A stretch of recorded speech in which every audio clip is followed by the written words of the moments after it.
OK, now to a big concern for Arsenal ahead of the North London derby this weekend. Yeah, the injuries are piling up for Arsenal. Their captain, Martin Ødegaard, suffered an ankle injury during Norway's win over Austria.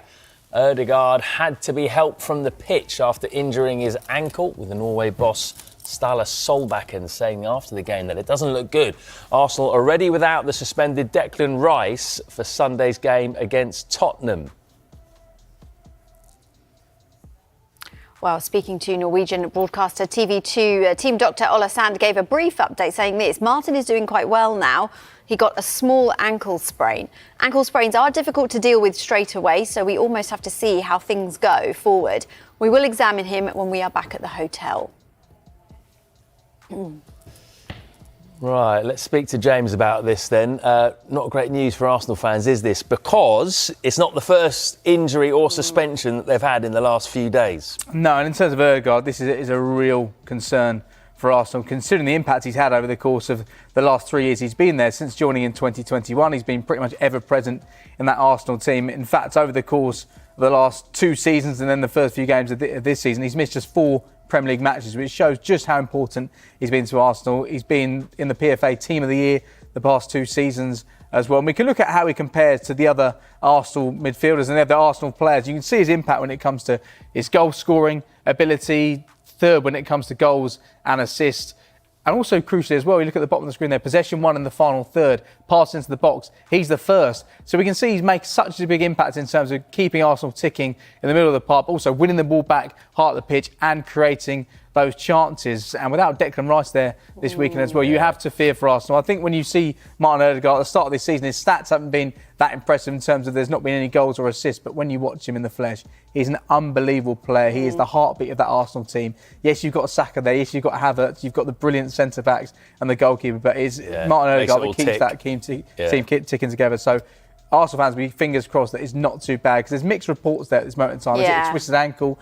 Could he recover in time for Sunday? That seems difficult, but whether or not it's a long-term injury, especially what's on the horizon, it is a concern. So no Rice, no Ødegaard. How are you feeling about this? Fine. No, that was high pitch, wasn't it? It's going to be a real test of the manager, isn't it, and his resources. How do we think, the squad's going to line up then? Well, there's a huge hole in Arsenal's midfield, potentially with Ødegaard out. We wait to see what happens. We'll speak to Mikel Arteta on Friday, and he tends to not to give a huge amount away in press conferences. He'll be playing his cards close to his chest, but he'll be absolutely desperate to get Ødegaard back at Arsenal's training ground today to assess that injury. But with Declan Rice suspended for the game, it does mean that he's going to have to use his squad. We need to bear in mind the options Arsenal have in that area in the centre of the park. And Mikel Merino, the signing who came in a few weeks ago, he's out for a month due to an injury suffered on the training pitch. The 2 natural options would be Thomas Partey, Jorginho, who's been really effective for Arsenal when he's featured, but he's not played a single minute in the Premier League for Arsenal so far this season. There's also other potential options. Kai Havertz was signed initially mainly as a number 8, and he played there for a significant number of minutes there last season, but he is excelling now as a striker for Arsenal. So whether or not Arteta wants to tinker with him, Kai Havertz has been tinkered so much in his career in terms of where he's playing across the pitch. So would you want to move him from that number 9 position? The other couple of options you've got, Leandro Trossard, he played in midfield there, probably better on the left or as a false 9.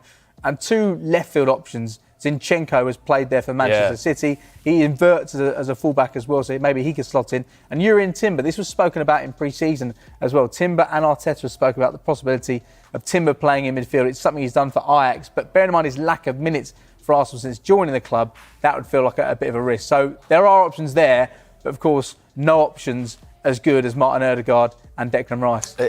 Definitely not. I just wonder whether this, it's going to be a big challenge, this, for Arsenal.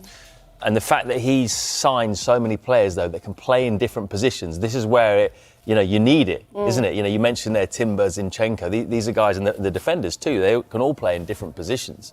And under Mikel Arteta and Edu, 19 of Arsenal's signings, of the 25 signings they've made, have been either goalkeepers, defenders, or defensively minded midfielders. So they've always been so desperate to ensure the foundation is there. Ben White played it in holding midfield when he was at Leeds. So I don't think he'll be looking to that now. But there are plenty of options there. But I think when you do have those superstars like Declan Rice, who can play as a number 6, as a box-to-box midfielder as well, and Martin Ødegaard, who is virtually irreplaceable, then it is going to be difficult to find those options there. The one thing you would say is the Spurs midfield isn't necessarily that settled at this moment in time. You're not looking at that thinking that Arsenal will be overrun in that midfield. Without those two players, it means already at the start of this season, the concern for Arsenal fans will be after dropping points against Brighton, with Manchester City playing Brentford on Saturday, Arsenal go into that North London derby 5 points behind Manchester City heading into that game. So it already will feel like a must-win game. And you can see the fixtures that Martin Ødegaard could potentially miss, the fixtures where Mikel Arteta may be looking to find those solutions. Atlanta away in the Champions League coming up. Manchester City away on September the 22nd. He'll be desperate to have Martin Ødegaard back for that. And then you have more favourable ties in the EFL Cup and at home to Leicester. But then he'll be desperate to have a full complement of players there for the PSG game at home at the Emirates on the 1st of October. Already, it feels like there's a few question marks around this Arsenal team, mainly due to this availability issues. Well, thanks. Now I've seen the fixtures. Now I'm worried about them, No, it'll be fine. We'll be fine. But, it's not good timing, though, is it? It's not. You'll be all right. You'll be OK.